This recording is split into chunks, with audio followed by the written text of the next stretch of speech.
Sebuah bedeng proyek di Jalan Melasti Banjar Kelot Ungasan, dilaporkan terbakar pada Senin siang. Berkat respon cepat petugas, api berhasil dikendalikan sebelum merembet ke bangunan lain di sekitarnya. Damkar Badung mengerahkan 2 unit mobil pemadam, dari pos ITDC BW20 dan pos BPG BW21.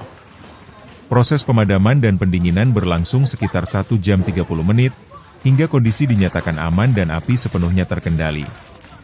Objek yang terbakar diketahui merupakan bedeng proyek milik Putu Agus, yang juga merupakan pemilik proyek di lokasi tersebut. Meski bangunan bedeng mengalami kerusakan akibat kebakaran, tidak terdapat korban jiwa dalam peristiwa ini. Ketut Sugiatnyana, Denpos.